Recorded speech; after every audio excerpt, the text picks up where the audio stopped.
Voices. Being heard is as vital to life as air, water, and food. We recognize sound, but are we really listening? Are certain voices ignored? You don't have to do leaps and bounds, but just like the little step is good enough. Like it's good enough.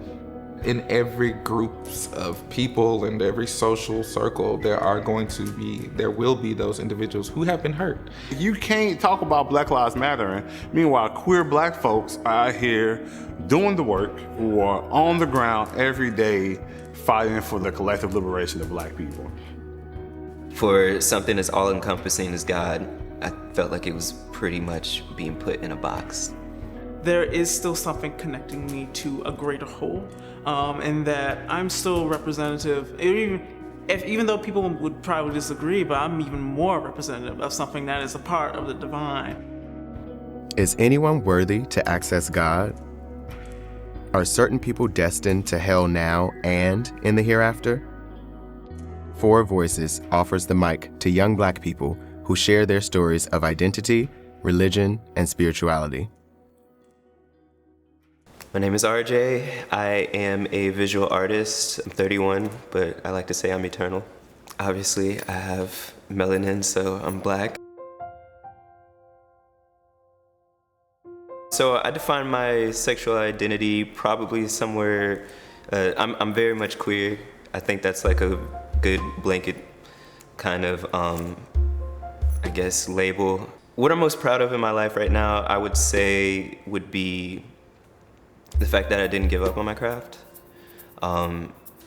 It's something that, it's like the longest relationship I've ever been in, I would say.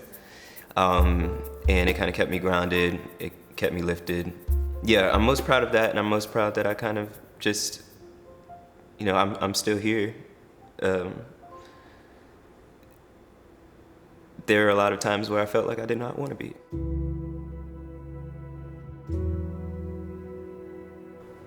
I have had like a lot of suicidal thoughts and instances where my depression just got like super low. And this has been something that I've been dealing with pretty much since like elementary school.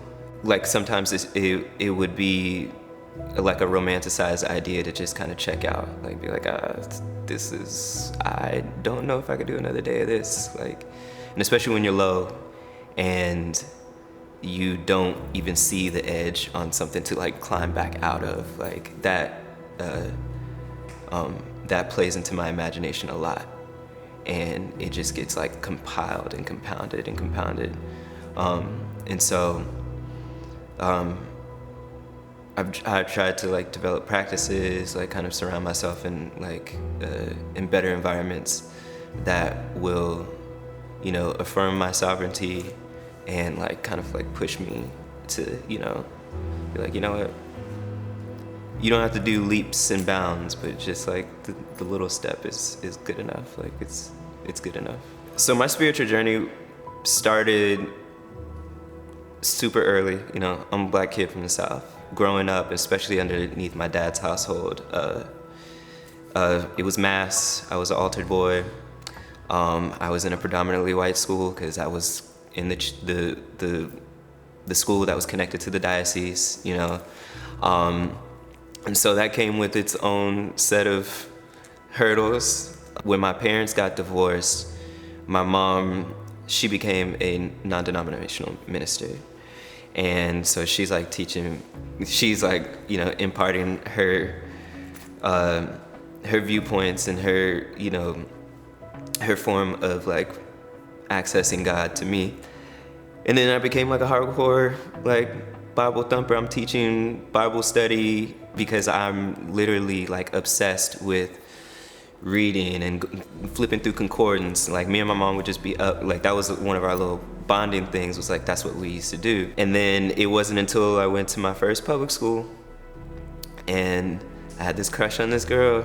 She was like, I practice Islam. And she's like, I'm Muslim, and like we pretty much believe the same stuff. And I was like, no, what are you talking about? And the more I started like delving into that and asking questions, Now I felt like the same betrayal that I got from like the Catholic Church. Now it was from my mom, and I'm like, how come you didn't tell me all of this? And the more and more I started asking questions, the angrier I got.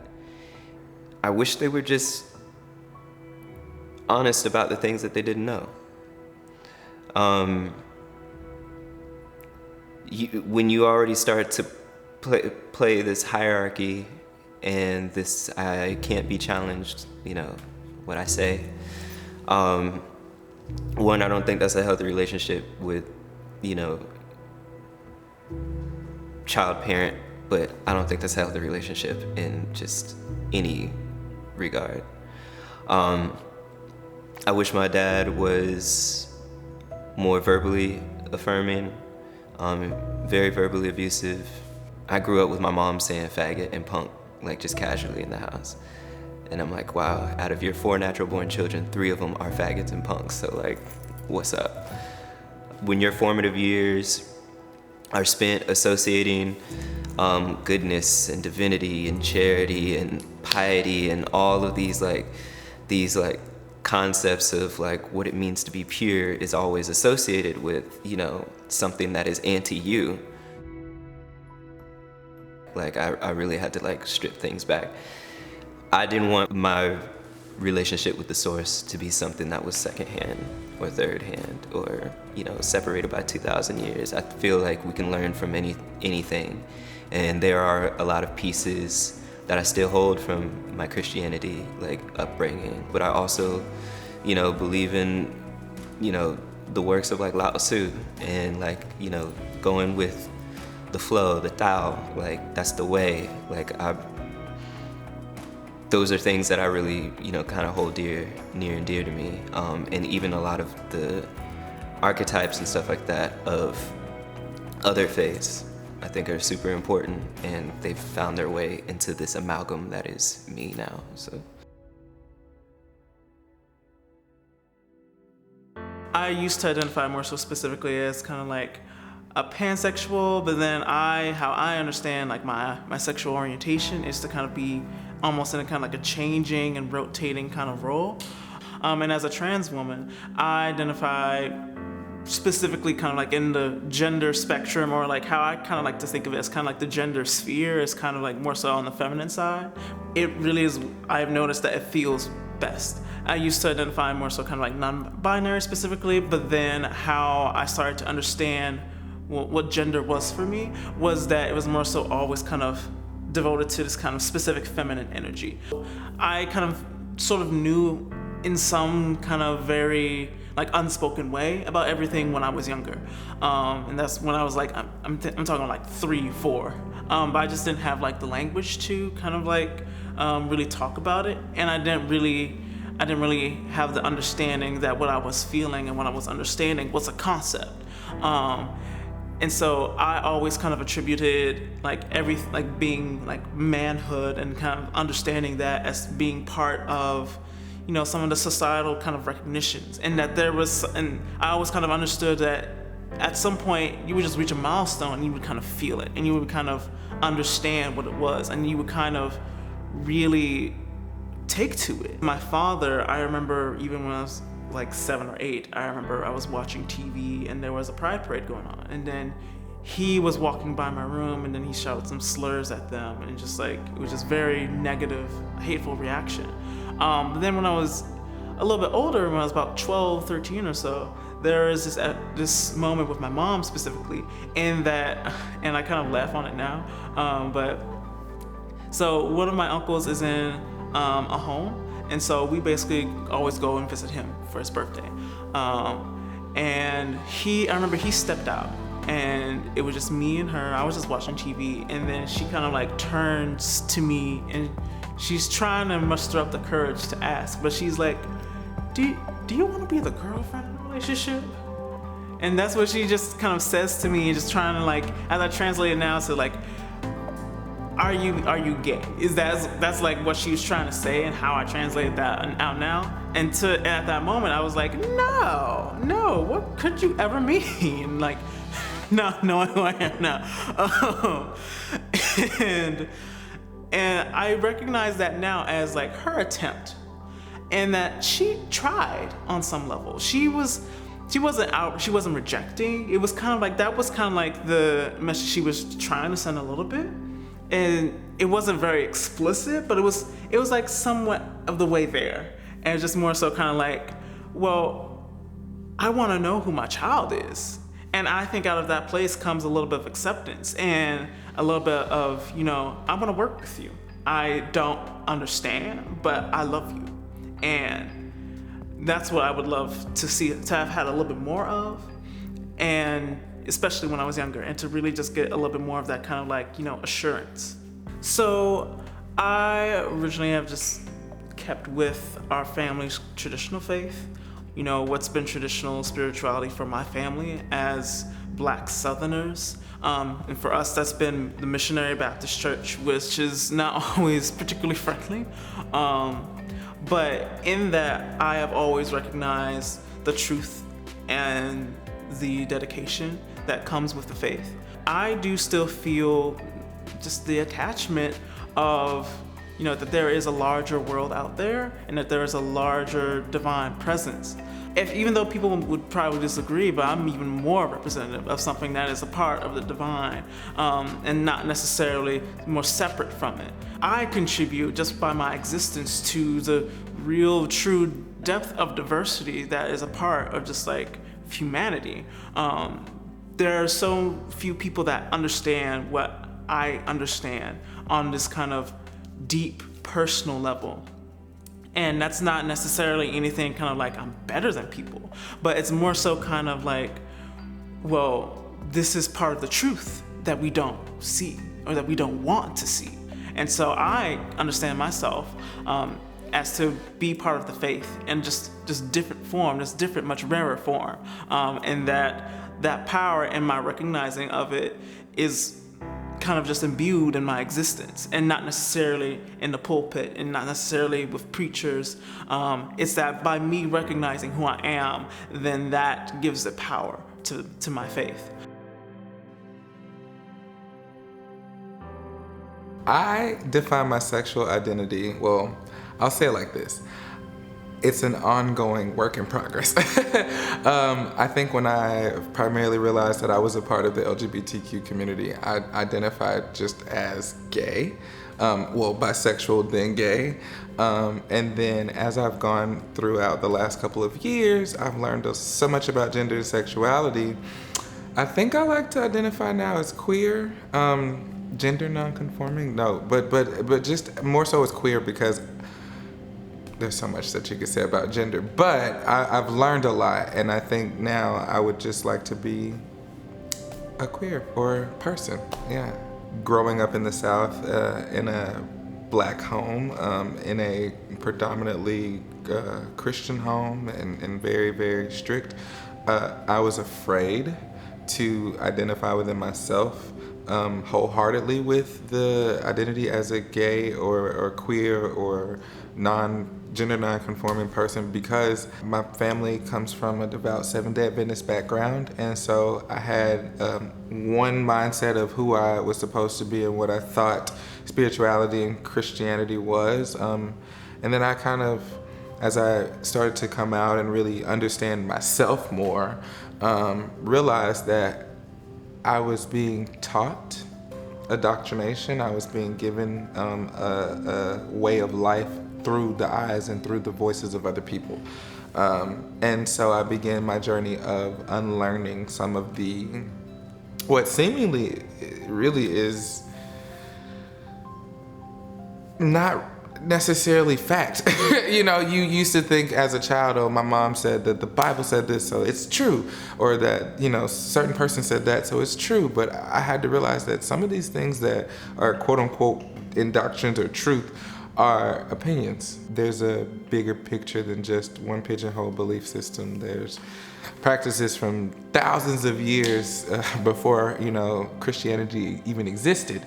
And so how do you ingest all of that and make it applicable to you? There are several things that I'm sure think of that I would love for them to have said to me growing up, but one of the biggest things is that I would like to have heard them say I am okay and I am enough, and that they do accept me. As a child, it's hard to decipher between the concept that a lot of Christians carry, which is love the sinner, hate the sin, is what I've heard so many times. So you know, I didn't understand what that meant. I just knew whatever actions or thoughts that I did that pertained to my sexuality brought bad results. So I wish, I guess, if anything, they would have just been able to say, we don't understand you, because that's really what it is, but we love you and we accept you. I accept you for who you are. You know, the biggest phrase that I would always hear was, like I said, love the sin and hate the sin, but also, you know, I can never accept your lifestyle. And so just that acceptance piece would be something that I wish I could have heard from an earlier age. I had to learn that seemingly 27 years, it seems like a long time. I feel like I'm tired. Got a lot more to live though, and it's really not that long of a time. Giving yourself the time that it takes to actually grow and develop when you're supposed to.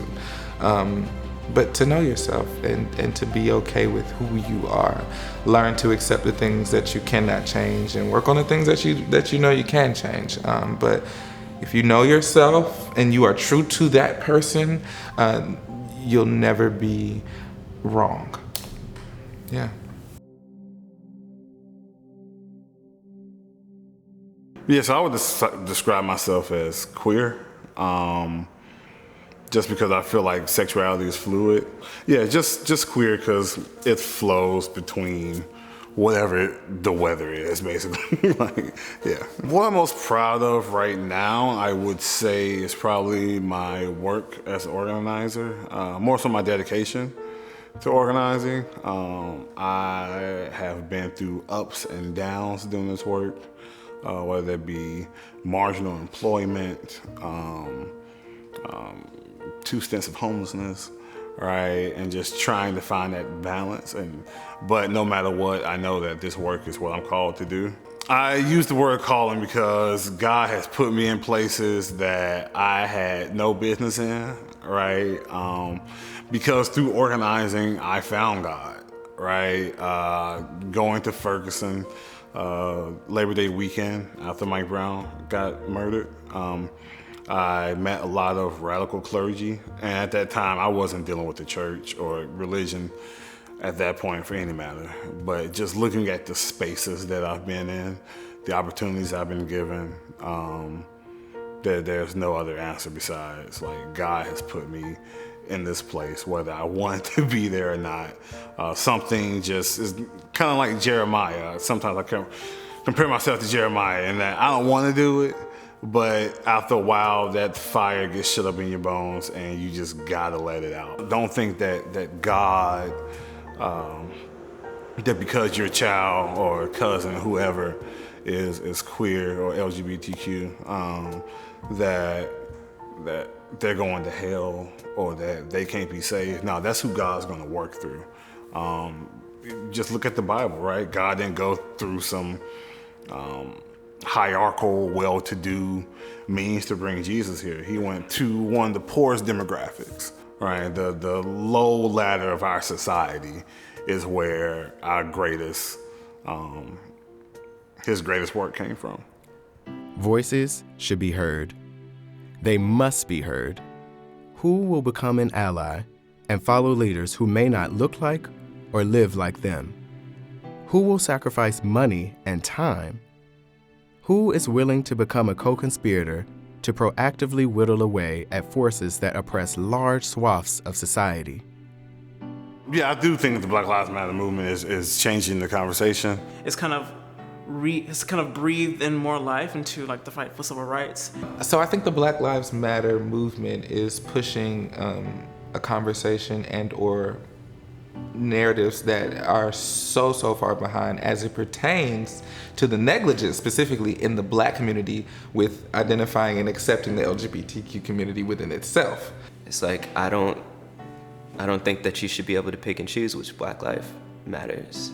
You can't talk about Black Lives Matter, and meanwhile, queer Black folks are out here doing the work, right? Who are on the ground every day, fighting for collective liberation of Black people. Until the Black community specifically can identify that we have a work to do within ourselves before we can actually reach out to other cultures and groups of people to help us, I think we'll struggle with that. But the good thing about the Black Lives Matter movement is that it's brought light to that. Radical Black churches, the Black Lives Matter movement, and other people dedicated to social justice are drawn from the same committed cloth. For the Black church specifically, it'll be more so kind of, again, being proactive and not necessarily trying to, kind of keep the same norms. It will be trying to change norms and how people act and how people think and how people interact with us. The church should have the echoes of some of its previous incarnations in terms of being a hub for social political, mobilization. If you have no other place to go, you got resources, you got family, you got the church mothers, you got these people that are literally doing what they say they're about. Jesus hung out with the least of them. When we think about Jesus, who is the Godhead of the Christian church, his mission, his main parts of his life that were considered the most powerful parts were the 3 years of his ministry where he was nonstop moving, touching folks' lives. And so if we can actually recreate that atmosphere or environment from a perspective of beyond just the communities that you're comfortable with, It is a message for Black families, Christians, movements today, and anyone interested in social justice. And one of the things that we have to realize is that hurt people, right? And that in every groups of people and every social circle, there will be those individuals who have been hurt and that do carry those emotions and things and they manifest and they are, presented in different ways. Forgiveness is a key component to the healing process and that kind of potion that it takes to actually become that person that we are talking about, that we're striving to be. I had to forgive myself for the things that I thought I did, wrong as a child, all the things that I was told that were negative or bad about myself. I finally said, you are okay, you are enough. There was nothing wrong with you. You can let it go. And then also forgiving the others around me. I was able to, through counseling. I suggest to anyone, go to counseling. I'm not a counselor. Your mom is not a counselor. Go actually seek out professional help because it is important to know that you have someone who's trained in helping you deal with all these emotions, because as you open up books of your life that you may not have had open for a long time, emotions flow, things come out. And so, but go to counseling, get that opportunity to talk it out and forgive others, because that within itself gave me the chance to say, I can move on, I can heal, I can grow into the person that I want to be, right? But until you are at that state in your life and until you've forgiven those who've tried to do all that to you over the years, you will never see the clarity that comes along with that. So that's a huge thing, forgiveness. The one piece of good advice that I would give someone like myself is to know thyself. To thine own self be true, as Socrates says. Yet the ongoing journey includes breaking chains and traveling the towel. Echoes remain and ring out. Iron continues to sharpen iron as prophetic work continues. No one's gonna see your vision the way you see it. And it's to keep pushing, right? It won't be easy. There will be obstacles. But if you know what you're doing is right, or that you're called to do it, or this is what you're supposed to do, never let somebody derail you from that, and just keep pushing forward. I'm talking to myself right now, actually. Just keep going. You have to stick with what works for you and what is best for you and trying to envision a future for yourself. I feel content with where I'm at. I feel content with where I think I'm going. I feel content with the vision I see for myself. And I understand that change will probably be bumpy and will come, which is what I'm hoping for. But I feel content in that I have given myself enough time and enough steps and enough maneuvers to be able to move through it. always keep in the back of your mind that you are powerful, you are complete, you are worthy, you belong here. This is how we make heaven here. I'm not waiting for an afterlife, and you shouldn't have to either. Like, we have a responsibility to ourselves, our entire survival, to recognize how powerful we are. Where we exist now, we get stuck. And whether we're chained to particular traumas of the past or the present, and sometimes we don't have the articulation of where we are outside of that.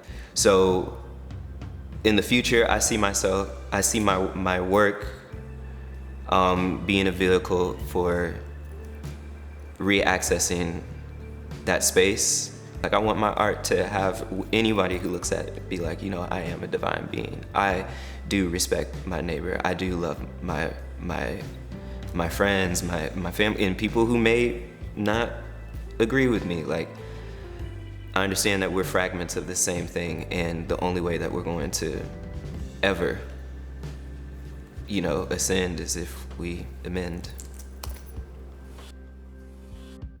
Who are we, really? How do we know? What if who we are contradicts society's norms? Whether biological or chosen, one's tribe or family is a place to share space and grace. Diversity exists within social movements. Kindness can squash cruelty, and cross-cultural interactions can foster empathy and inclusivity. Everything depends on it.